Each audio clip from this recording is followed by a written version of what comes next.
Ready? All right. All right, now you are. We want to welcome everybody today to Mom and Dad Talks, where our favorite two people are Mom and Dad. Oh, sorry, CJ. Oh, wait. We want to welcome everybody to Mom and Dad Talks, where our favorite two people are Mom and Dad. However, Mom and Dad aren't here today, and I'm not the host regularly. That belongs to Todd and Suela Hunt. I'm your host. I'm your boy. I'm your nephew. I'm your next door neighbor, Carlin Alford, also known as the cousin of Todd. And I'm hosting today. I got the driver's seat. I'm sitting in the big boy chair. Whee! Welcome to Mom and Dad Talks. And today's guest, believe it or not, is Todd Hunt himself. We're going to talk today about gallbladder surgery. More so around, surgery, how to take it, what it means, the anxiety going into it. We're going to jump all in Todd's business. Hopefully it'll help somebody out today. Todd, how you feeling, first of all? Well, we're doing a lot better than we were earlier this week. I'll put it like that. Woo! Thank you for covering for us today. It was tough. Real tough. Yeah. So let's just jump right in, man. First of all, what exactly were you having surgery? And first of all, how did you find out that you needed surgery? Well, first of all, what happened was how I found out I needed surgery. I would always eat greasy food, fried food, and my stomach would just get upset. So naturally, you would think something's wrong here. Sometimes it's bad fish, sometimes it's this. But it's like every time I ate something a little greasy or fatty, my stomach would just cut up. So, it wasn't a lactose intolerance problem. So I'm like, after about 2 or 3 weeks of this, I said, something is really wrong with this. And then see, this is the thing. The gallbladder, if you're on, the left side is where your heart's at. The right side, right underneath your rib cage, is where your gallbladder's at. On the right side of it. Yeah. So what happens is, it kind of gives you like a sore back. So something's just going wrong and not feeling right. So I was kind of getting an upset stomach. This may be some gruesome for some people, so you may want to hold your ears for a hot second. Couldn't have a bowel movement. It was just really, really rough. And I was just like, woo, my wife says, you need to get yourself checked out. So I'm like, okay, you think it's cancer. Unfortunately, my uncle died of cancer. So that's the first thing that runs through your mind and, your history. So I was like, okay. And so I went to the doctor, and the doctor's like, let me feel your stomach. So he felt on the left side of my stomach, the left side of my stomach. And then he felt right at that spot. And when he felt, he said, it's a little sore there. I said, yeah. Can you not eat fried food? No. What's the last time you ate fried food? I said, well, last time I ate a fish sandwich at McDonald's. And man, when they ate that fish sandwich, it just jacked up my stomach for another week. He's like, And then I had to go to the funeral, and he's like, I don't recommend you go to the funeral. I was like, what? He's like, I say that you need to stay here. See, I didn't understand that. Those the final signs of your gallbladder exploding or your rupturing is what they call it. And he wasn't going to let me go on the airplane, but luckily it didn't explode. But when I got back, they did an ultrasound, and they found 3 stones. And next thing I know, I get a call that Saturday morning saying, you need to go see a general surgeon, right now. So that's what I was going to ask you is what was the timeline from the time that they found that they were actually gallstones to the time that you actually went under the knife? Like, how long was that? Ooh, that was It was 2 weeks.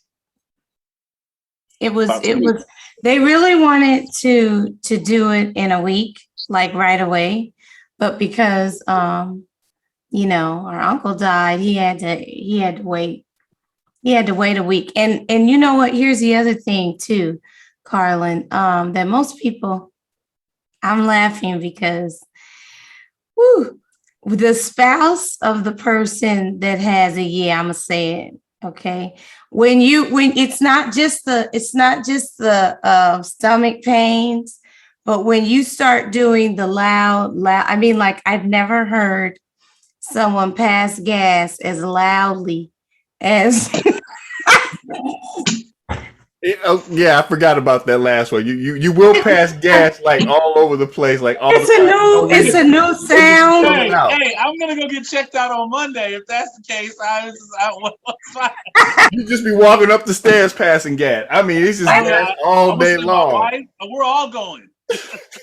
mean, but it's so loud. I mean, it's like, woo! It's like a trumpet sound. It's just, It's bad. if it gets that loud, yeah, man, you need to go in when it starts sounding like a trumpet. You need to go on in. Oh, and she's right. You just start passing gas, it just goes off on that. The trumpet sound. Yeah. Time to make more. Okay, let's do this. Let's clean this up for just a second. Clear up the timeline. So Todd, you in between there, you keep referencing that your uncle died and Suela said something about it, just so that your audience knows who's been following, because this is Mom and Dad Talks, and your dad is on here. You are speaking about your dad's brother. Correct? That's right. Right. Okay. Yeah. So we still want to send prayers and thoughts out to your dad and his surviving sibling, his other brother, and their entire family, the Dungy Hunt family. And make sure that everybody knows that we're still praying for them. Okay, so we get back. You have you had surgery, but I want to interject something here. I want you to talk about. So Todd, this is your first major surgery, correct? Yeah, I had another one. Yeah, he had another one, but this is his first. Yeah. Major. Yeah. Yeah, I'm saying major. You know, I'm saying major. I mean, I'm not saying it's only surgery, but you know, because it felt like as somebody that supports you and so there for you and things like this.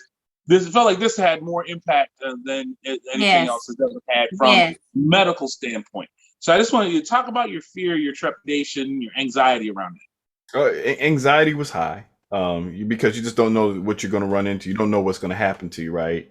Especially we don't even know what it is. So you're thinking about, okay, am I going to die? Am I going to survive from this? How long am I going to survive? What am I going to do if I survive? I mean, your mind just starts racing. And then you say, did I do everything I'm supposed to do? And so the anxiety, just goes into overdrive. And then you start wondering, how bad is this thing? And will I get out of this thing? And how long will this take? And you don't try to minimize it. Anytime you go under the knife, it's just not a fun moment. So you just I mean, look, I'll be honest with you. He told you he was going to make one cut on me. I wake up with 4. Right. Something's wrong with that picture. Well, so just talk about that. Talk about the after for just a second. I'm adjusting my light here, so I apologize to the audience. But talk about the aftermath. Like, was it what you expected? Was it a little bit harder to deal with? Was all that they said they were going to do what they did? Be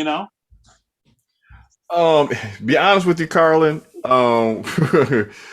It's more than what they did, because like I said, when they put you, oh no, this is like, you got to understand, anytime you have anything around your stomach area and the liver area, it's serious, even though it's minor. It's not the most abrasive surgery that you'll have, but you're going to you can't even eat fatty food. You got to be careful what you eat afterward, because your stomach, because you got to understand the gallbladder processes excess oils in you.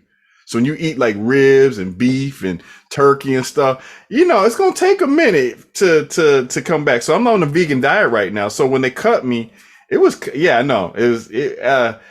your diet really changes, and you got to be really careful what you eat. My wife kudos to her. She did some wonderful research to make sure I didn't have any more pain than what I had, because I was hurting. Carlin, I was hurting bad with the holes in me. So at what point do you have a conversation with the Lord?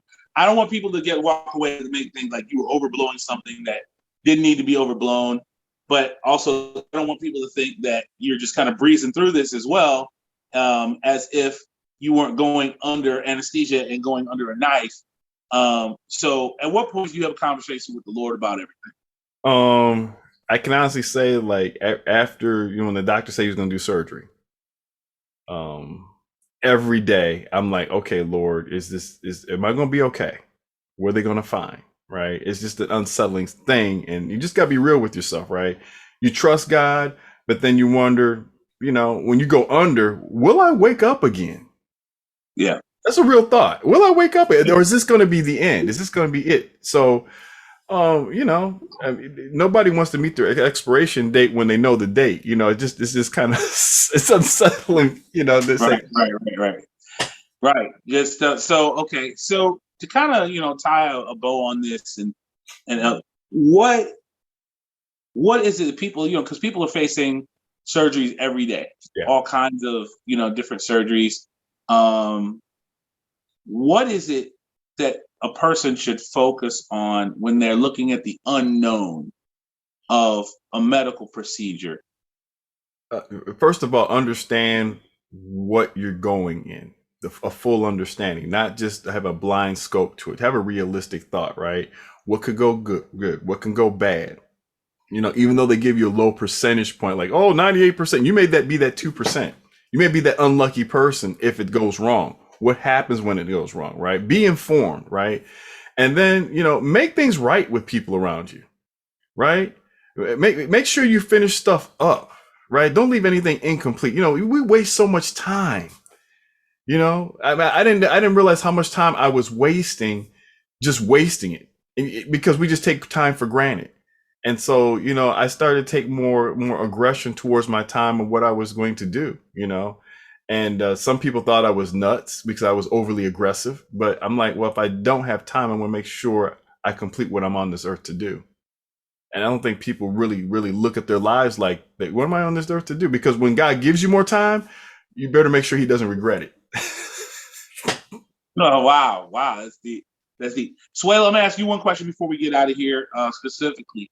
Was Todd ever crazy or manic or out of control or just unreasonable in the whole thing? And there's a second part of that question that's really connected to the first part. When he was high on the drugs that they gave him for painkillers, I say high because I called him one time, and it's a Todd that I never knew or anything like that. Did he say anything salacious or anything interesting that your audience would be surprised at? Well, thanks for asking that question.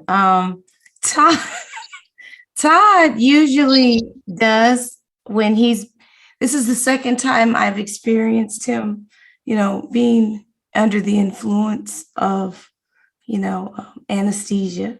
And this second time was actually more, he didn't say as much as he did the first time. That was hilarious. Oh, he learned a lesson. Yeah, the first time he was more, he tried to explicit more, hey, baby, and sexy and all that stuff. He was really not that, not that our room ain't hot, but I'm just saying, when I got, back there, the very first time he had surgery, it was like, hey, baby, come here. It's kind of like, sugar daddy. And it was just, yes. What is this? Who is this? And I was so happy that, he never drank or did anything because I wouldn't know what to do. This time. Say yes. Yes. Well, that's true. But I couldn't do it, in the hospital. Well, I could have closed the blinds. Anyway, here's the whole thing. But this time, okay, children are watching. This time, here is the whole thing. He just was really drugged out, and he was actually pretty, honestly, Carlin, nervous. This time, I saw him being more nervous. And I know he has faith, but the medication actually helped him to be more, he had a little slur, hello, but it wasn't like the very first time. I think he had more on his mind this time because it could rupture. See, that's the whole thing. He had to go under hoping. We all were hoping. Well, Todd and I, we didn't really worry everybody with that, but that it didn't rupture while they were having surgery because he was already in bad condition, as they said, before he went under. Yeah. So that was it. But yeah, this time he was okay with that, Carlin. Understood. Yeah. So that's pretty much it. But can I just say one more thing?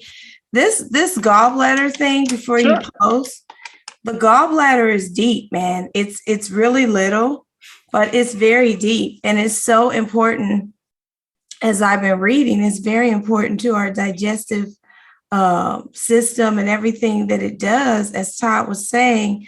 And one of the biggest things is high cholesterol.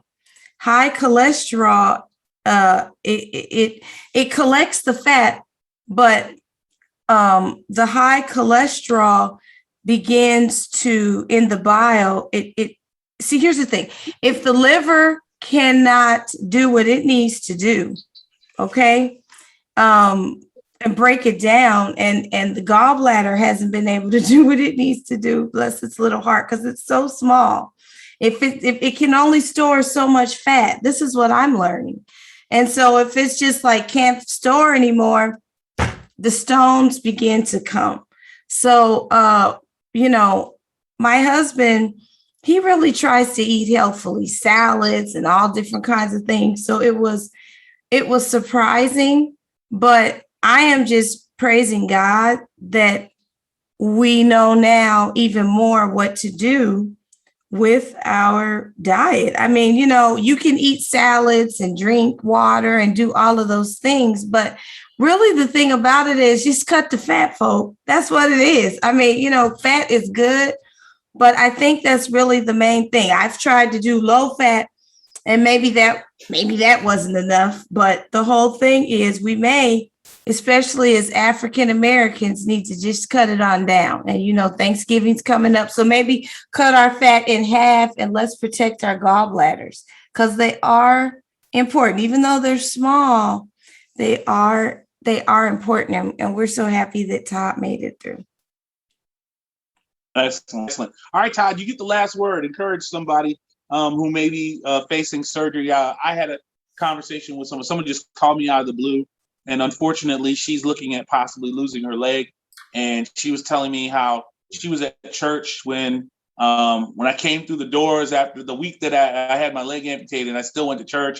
And she said, I never forgot that. And that's getting me through this process. And I was like, what?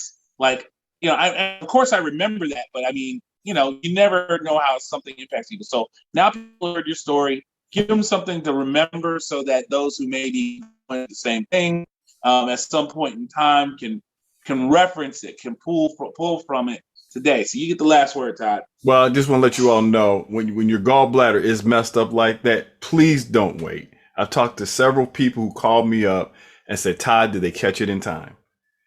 Take the surgery now because they waited too late. And what will happen is if you wait too late, one of them, my cousin, her mother, Hope's mother right now, had to have it and it blows up on you. And you don't want it to pus on you because then it starts putting infection on you. And then you'll be in the hospital for 2 or 3 days, and then you may have other complications. So when they say you need to take that thing out, schedule the time to take that thing out. Don't wait. I know it's personal. I understand all the stuff that goes through your head, but you rather get that thing done now than it blow up on you, because it can blow up on you at any time and you don't know where you're at and you'll be on the ground. So I commend people, first of all, when they recognize it, don't be afraid, get the surgery. First of all, you don't want the other end of it, because some people don't make it, unfortunately, when their gallbladder does explode. Good stuff, Todd. Well, we're glad for God's mercies that you made it through. 2, that you had all your mental faculties to be able to, evaluate the best decisions and, make the best decisions, because it isn't always like something that happens and tells you what to do. A lot of times God puts some common sense inside of us. You hurt and go to the doctor. You know what I mean? If something isn't right, get it checked out. You know what I mean? And those are things that can be worked through well. So appreciate you being transparent with everybody here. Hope people glean something for us. So thank you for being a support system for him and the entire STC family. That's those who know what that is, know what it is. Everybody support it. Good to see you, Todd, smiling. Relatively pain-free and relatively not as high on the pain drugs that they're giving to you. So this is Carlin, your boy. Be sure to like, subscribe, and share this with everybody that you know. Increase the viewership for Mom and Dad Talk. Be sure to put in any of the lines. We want Carlin back as a guest. Otherwise, you'll never see me again. All right, we're signing out, Mom and Dad Talk. Until next week. Peace. Peace.